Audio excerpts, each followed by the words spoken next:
ரசூலுல்லாஹி ஸல்லல்லாஹு அலைஹி வஸல்லம் சொல்கிறார்கள், அதாவது லா தசுப்பு அஸ்ஹாபி, எனது தோழர்களை ஏச வேண்டாம். லவ் அன்ன அஹதக்கும் லவ் அன்ஃபக மிஸ்ல உஹதின் ذهبا லம் யப்லுக் முத்த அஹதிஹிம் வலா நஸீஃபஹு. உங்களில் எனது தோழர்களை ஏச உங்களில் ஒருவர் உஹது மலை அளவுக்கு தங்கமிருந்து செலவழித்தாலும் கூட என் தோழர்களுடைய ஒரு கைப்பிடிக்கோ இந்த ஒரு கைப்பிடிக்கோ இந்த அரை கைப்பிடிக்கோ என்ன செய்யாது, அது வராது என்று ரசூலுல்லாஹி ஸல்லல்லாஹு அலைஹி வஸல்லம் சொல்றாங்க. இன்றைக்கு யார்கிட்டையும் உஹது மலை அளவுக்கு தங்கம் இல்லை, இருந்தால் செலவழிக்க போகிறதும் இல்லை. உஹது மலை அளவுக்கு தங்கத்தை யாராவது கொடுக்குறவங்கள இருப்பாங்களா? இல்லை. கொடுத்தோன்னே நம்ம சும்மா விடுவோமா? கர்ரஹா உலா இதீனு, மார்க்கத்தில் பேரால் ஏமாந்துட்டான்னு வேற நம்ம சொல்லுவோம், விளங்கிட்டா? அதனால அப்படி இல்லை. அப்படியே கொடுத்தாலும் என் தோழர்களுடைய ஒரு கைப்பிடிக்கு வராது என்னாங்க ரசூல் ஸல்லல்லாஹு அலைஹி வஸல்லம். என்ன காரணம் அப்படி என்று சொன்னால், அதனுடைய பெருமதியை ரசூலுல்லாஹி ஸல்லல்லாஹு அலைஹி வஸல்லம் சொல்றாங்க, இஹ்லாஸ்.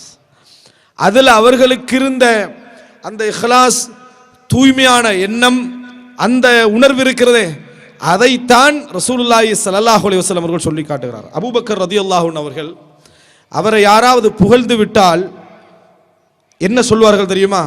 அல்லாஹும்ம லா துஆஹித்னி பிமா யகூலூன் வக்ஃபிர் லி மா லா யஅலமூன் வஜஅல் லி கைரம் மிம்மா யظنون. அல்லாஹும்ம லா துஆஹித்னி பிமா யகூலூன். பாராட்டிய உடனே அவர் உள்ளத்தில் வரக்கூடிய சிந்தனை அதுதான், யா அல்லாஹ் இவர்கள் சொல்வதை வைத்து என்னை குற்றம் பிடித்து விடாதே. இந்த புகழுக்குரியவன் நான் அல்ல, அதை வச்சு என்னை நீ என்ன செஞ்சிடாத, குற்றம் பிடித்து விடாதே. வக்ஃபிர் லி மா லா யஅலமூன், அவர்களுக்கு தெரியாதவற்றை எனக்கு நீ மன்னித்தருள்வாயாக.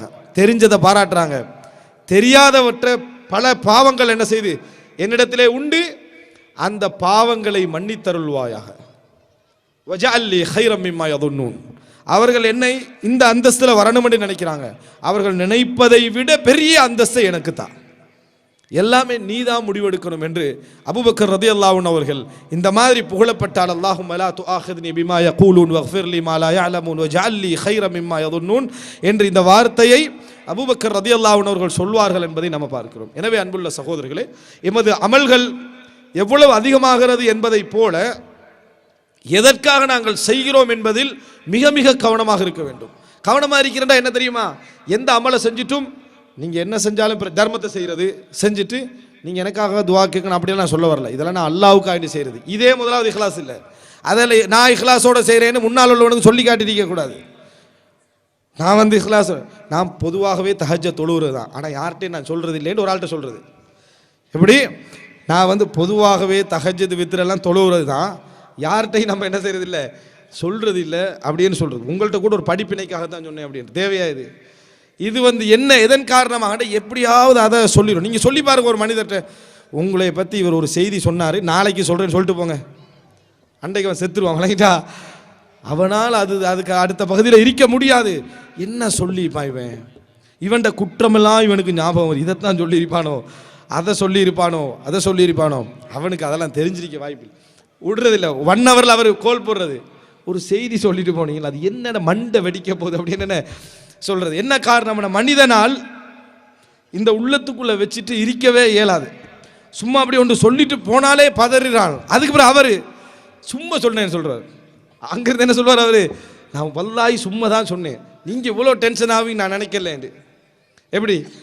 இந்த மாதிரி உலகத்தில் மனிதனால் ஒரு விஷயமை கொண்டு வந்து அப்படி உள்ளத்துக்குள்ள வந்துட்டேன்னா அதை கேட்காமல் இருக்க முடியாது.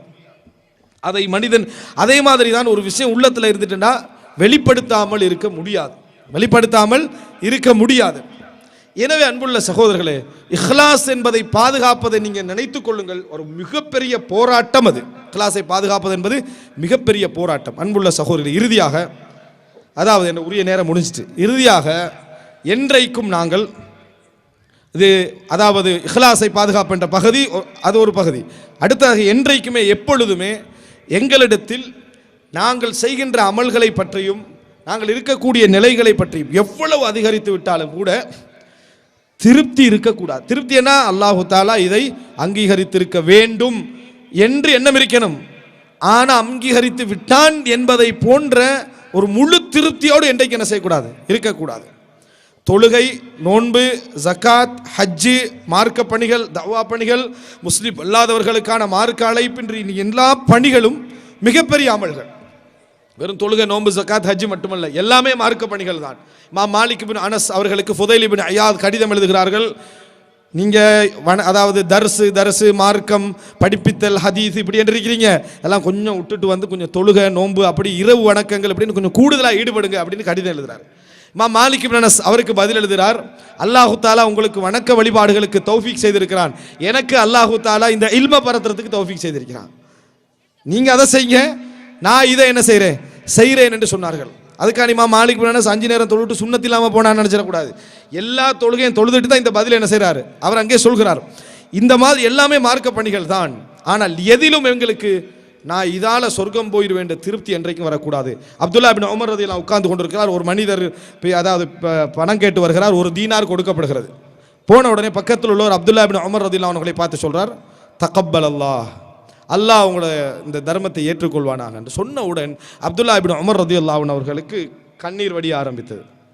அந்த உள்ளம் அப்படி உயிர்ப்பாக இருந்தால் என்ன செஞ்சிடும், அழுகை வேகமாக வர பார்க்கும்.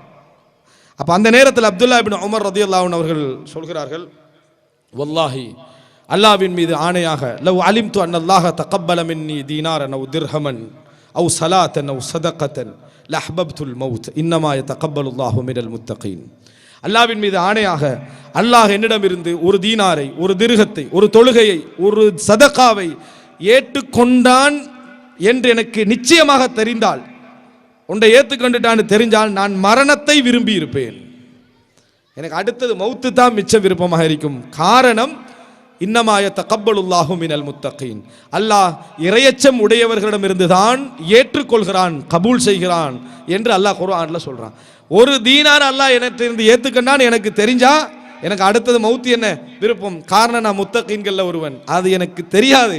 அதனால் தீனாரையும் புறக்கணிக்க கூடாது, கோடியையும் புறக்கணிக்க கூடாது, சுன்னத்தையும் புறக்கணிக்க கூடாது, பெரிய பெரிய தொழுகைகளையும் புறக்கணிக்க கூடாது, எந்த ஒரு நல்ல முறையும் வலா தஹ்கிரன்ன மினல் மஅரூஃபி ஷைஆ, எந்த நலவுகளிலும் எதையும் நாம் புறக்கணிக்க கூடாது. அதுதான் மிக முக்கியமாக. அடுத்தது, மரணம் வருகிற நேரத்தில் ஒரு முஃமினுடைய உள்ளம் இந்த நிலையிலே தான் இருக்க வேண்டும். ரசூல் ஸல்லல்லாஹு அலைஹி வஸல்லம் ஒரு இளைஞரை நோய் விசாரிக்க செல்கிறார்கள். அவர் நோய்வாய்ப்பட்டிருக்கார், விசாரிக்க செல்கிறார்கள். ரசூல் ஸல்லல்லாஹு அலைஹி வஸல்லம் கேட்குறாங்க, கைஃப தஜிதுக், எப்படி இருக்கிறீங்க, அந்த நோயுடைய அதாவது மரணப்படுக்கை மாதிரியான நோய், எப்படி நீங்கள் உங்களை ஃபீல் பண்ணுறீங்கன்னு கேட்குறாங்க. அவர் சொல்கிறாரு, அர்ஜுல்லாஹ வ அஹாஃபு துனூபி, அல்லாஹ் என்னை சொர்க்கத்தில் நுழைக்க வேண்டும் என்று ஆசையாக இருக்கிறது, பாவங்களை நினைத்தால் பயமாக இருக்கிறது அப்படின்னு சொன்னார். எப்படி உங்களை காண்கிறீர்கள் என்று கேட்டவுடன் முதலாவது வந்த பதில் அதுதான்.